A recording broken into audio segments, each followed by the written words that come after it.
I'd like to introduce our next speaker, Raf Kustermans.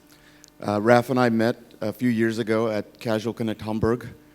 We met at a hotel bar because there was a airline security strike, and everybody was stranded at the conference. So we showed up at a bar, and he and I had a chance to have a great conversation. Raf, like myself, has moved from real money gaming, I think like three and a half years, into more of the social. For those of you who don't know, as of Monday, Plumby is now part of the GSN Games family, and Raf is now vice president of a GS Games company. I know he's going to give a great speech because I've heard him talk. He's also a very passionate person, so I'd like to introduce Raf. Thank you. Good morning, everyone. Who in the room is actually currently active in social casino?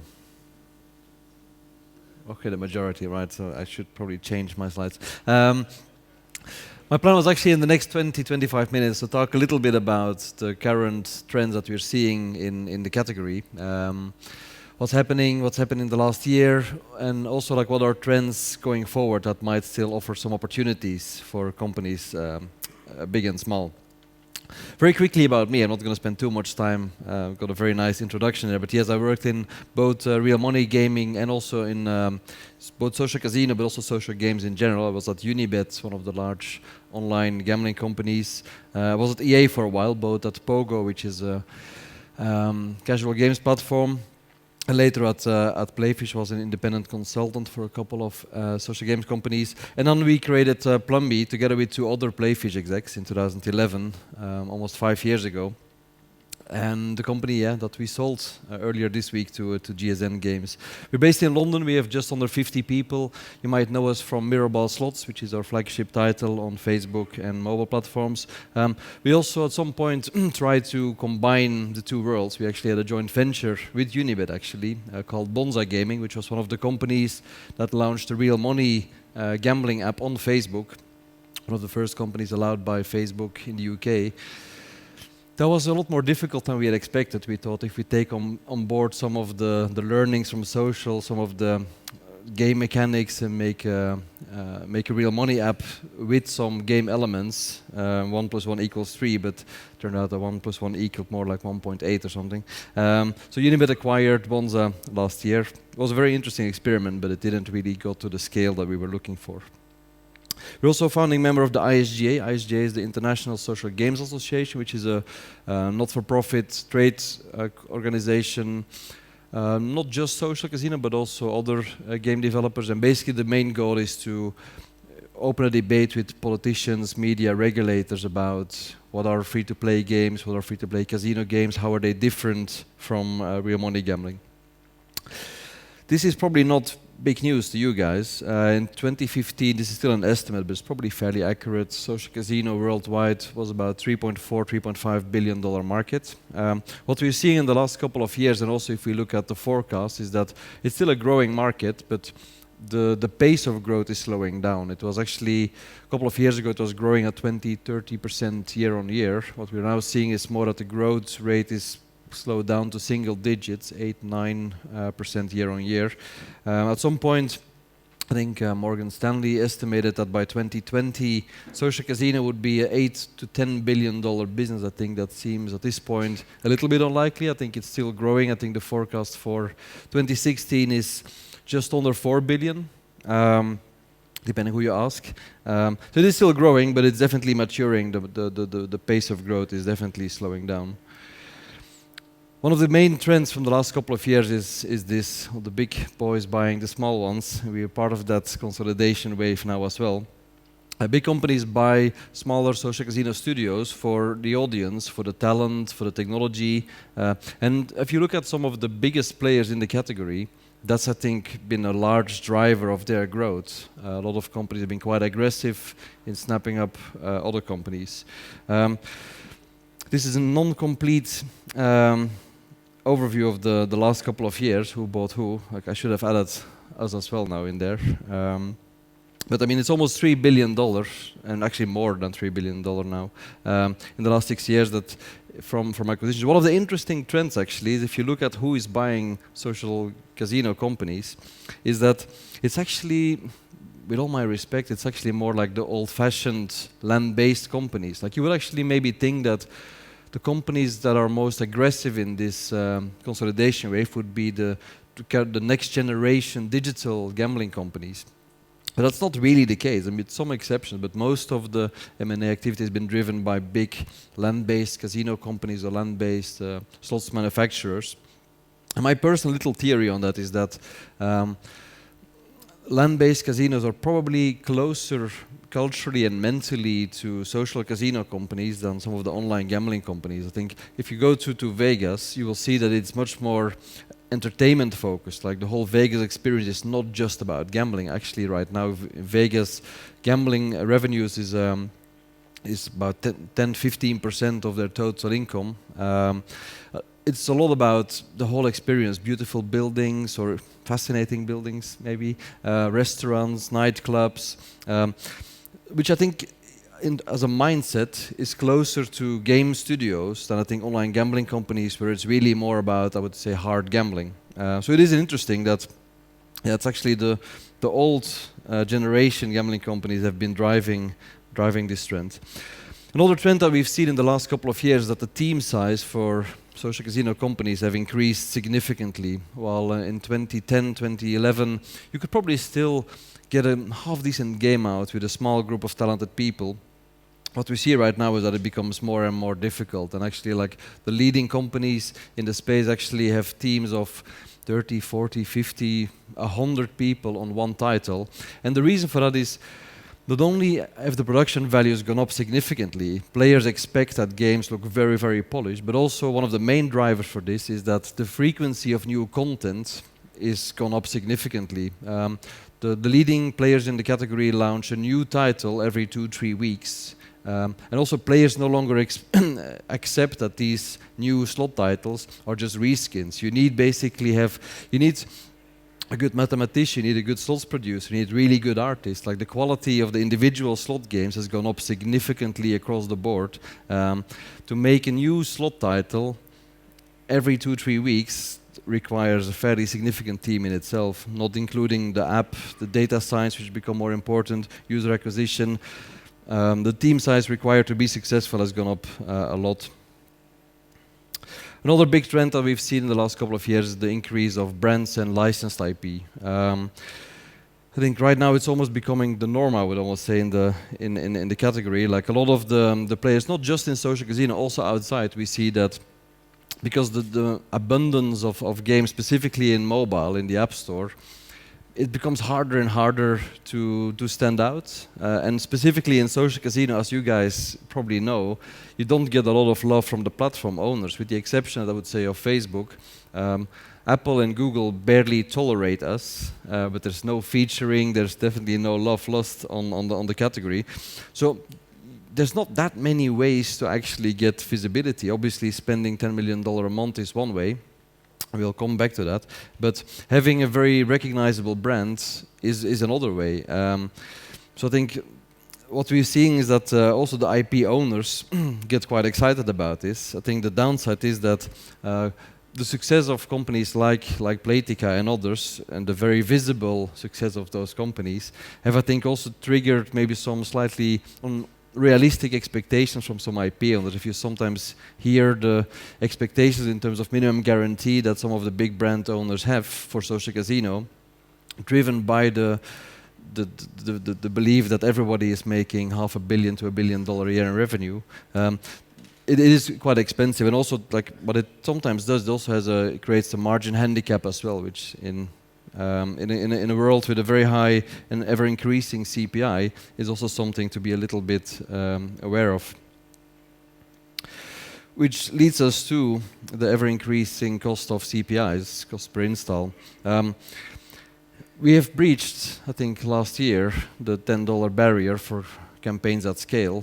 It still fluctuates, as you know. Like it's not every day is the same. But if you run campaigns at scale, I'm talking $1 million or more per month, $10 is definitely something which is not out of the ordinary.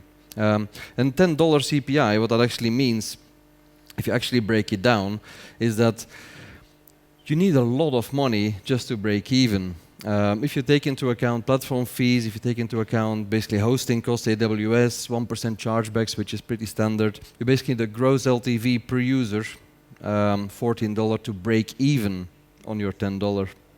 So that basically means, you all have your own set of data, depends a little bit game by game or country by country, but if you have a 2% conversion, you need $700 per spender to break even. We're not talking about profit here.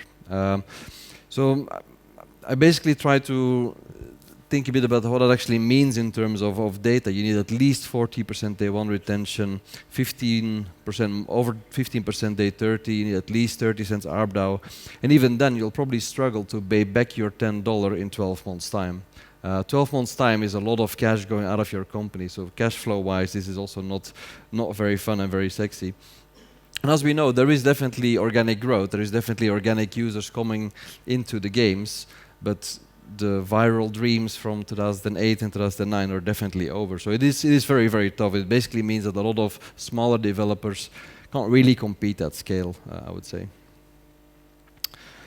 Let's talk about some more fun stuff. What are the current trends that we're seeing in the market? What are areas where there might still be opportunity? I think this is something which has taken a lot of us a little bit by surprise, which is the massive growth of 3 real mechanic slots. Old Vegas slots were the first guys who figured out that there was actually a market for this, and since then there's been a large number of developers actually moved into this category.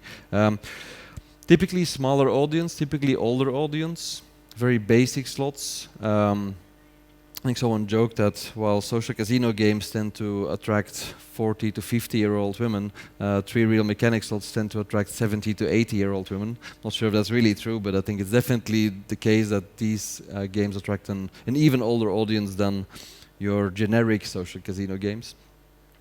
Exceptionally high ARPDAUs. I hear stories of 40, 50, 60 cents ARPDAUs on those games. Companies doing $5-6 million per month. And it feels a little bit that this category is also still a little bit where the broader market was a couple of years ago. Still smaller studios, smaller teams as well. It's very interesting, very fascinating that it almost goes against a little bit where the whole category was going to, like higher production values, better animations, 3D, and then those guys come around and basically put everything upside down. This is another one. I'm sure you all know, guys, Jelly Buttons, Pirate Kings. Another trend is basically using slots mechanics, or actual casino mechanics, gambling mechanics, and make games that are derivative, that are not actual slots, but are close enough to slots that people still get the same thrill and get the same near win experience, anticipation, and so on. So basically, Pirate Kings is a very fun, very casual slots game. That's basically what it is, but packaged in a very fun, quirky way. And I think that this is also probably where, for smaller developers, I think there is a massive opportunity. Like the big casino boys, you can never compete in terms of catalog with IGT, Scientific Games, WMS. It's not going to happen. They have 200-300 slots on the shelf. A lot of these are proven on the casino floors for decades.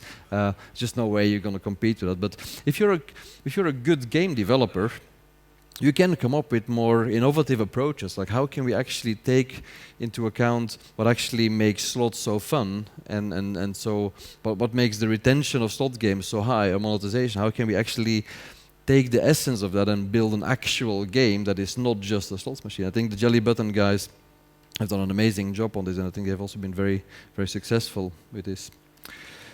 Another one, this is a bit more speculative. But I do believe that there is an opportunity for this, like live casino.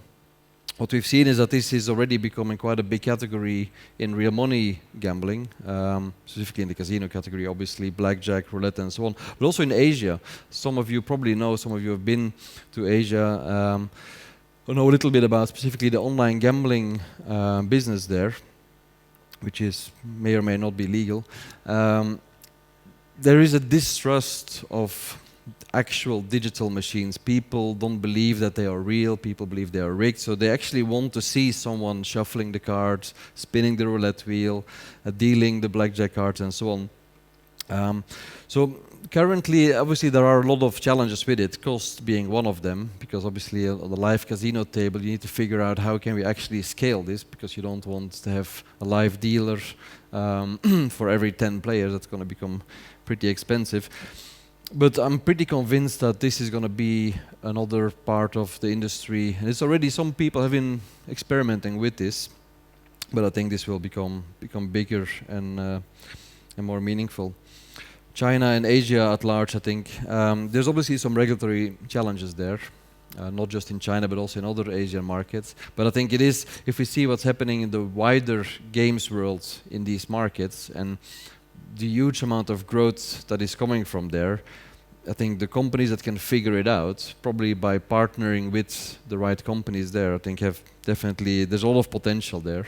And also this is an area where typically your big American casino companies don't really have a very strong position. Aristocrat being a bit of an exception. They, obviously they're one of the driving forces of the Macau casino business, but a lot of the traditional American casino and gambling companies never really got into China or Asia. So there is, I think, probably more opportunities there for newcomers in the market than in the Western market.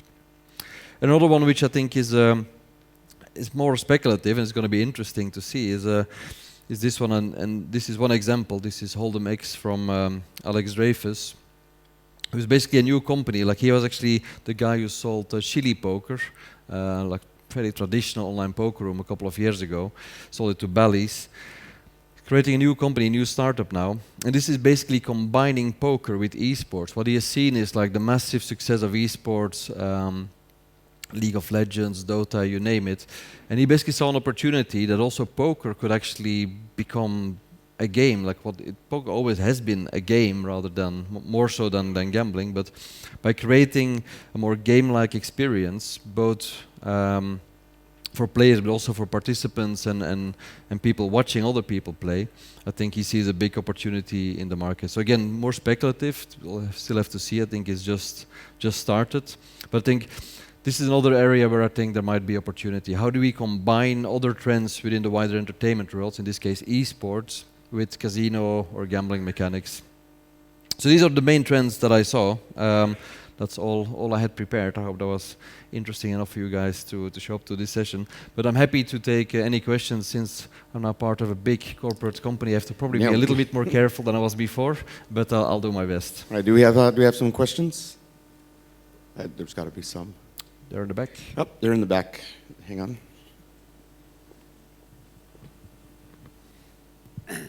So you talked about this a little bit, but for a smaller development studio, there still is some opportunity in the market, but you have to be very careful to stay away or find a way to do something different than what the big boys are doing, because their advertising, et cetera, is just going to be totally overwhelming to compete with. Can you expand on that a little?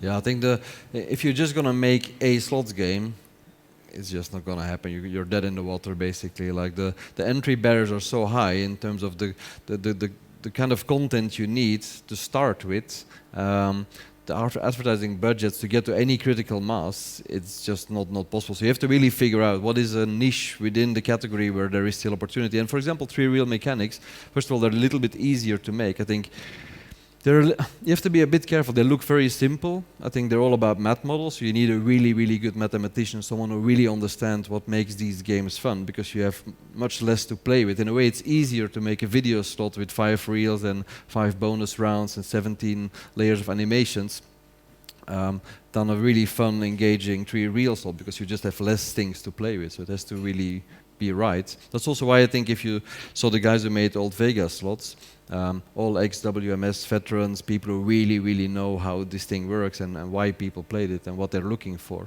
As I mentioned, basically trying to find the essence of what makes slots so fun and try to build that into another game, which is maybe not actual slots, but something that is close enough that might find the market. But I think I would strongly warn people to stay away from competing heads-on with your IGT, Caesars, and so on. And GSN, obviously. Any question over here?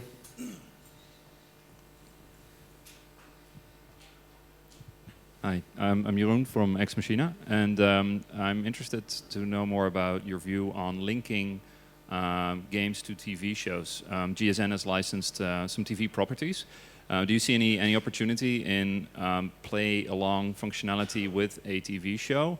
And two, if you turn it around, my second question is, can you also envision games that have kind of scheduled events at certain times for larger audiences to all participate at the same time? Do you see any opportunity in that space? Yeah, so I think most of the success from TV properties come more from brand licensing rather than actually tying into the actual TV programming. I mean, it triggers a whole bunch of logistical issues, right? Like, let's say, for example, in the States, you have different time zones to begin with, so how are you going to make that really happen?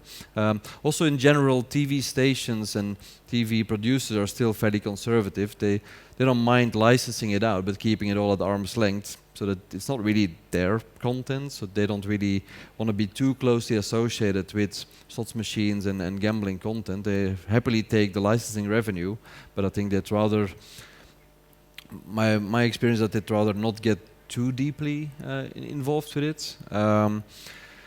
And also, I think, to a degree, slots specifically, more so than bingo, is still a little bit of a guilty pleasure. Even in the States, where slots is coming more from a like entertainment background, Vegas and so on, I think it's still a little bit of a guilty pleasure that people might want to prefer to play on their personal device, their personal laptop, their personal smartphone or tablet, rather than bringing it into the living room. So I'm not saying there are no opportunities, but I think most of the obvious opportunity, I think, comes from straightforward brand licensing, taking a brand that everyone knows and maybe taking on board some of the mechanics, deal or no deal, for example, opening the boxes and so on as a bonus round.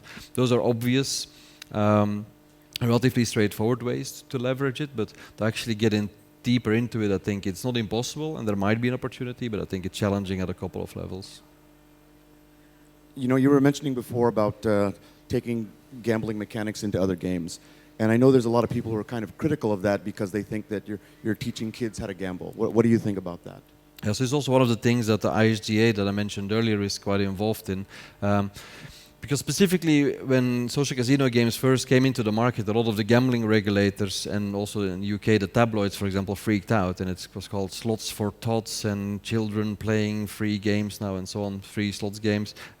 We did a lot of research, and I think most of you who are in the space know that the reality is actually quite far away from that. Like, if anything, I would almost say we struggle to attract a younger audience, and with younger I mean below 35. The average age for Mirrorball slots, for example, is 52.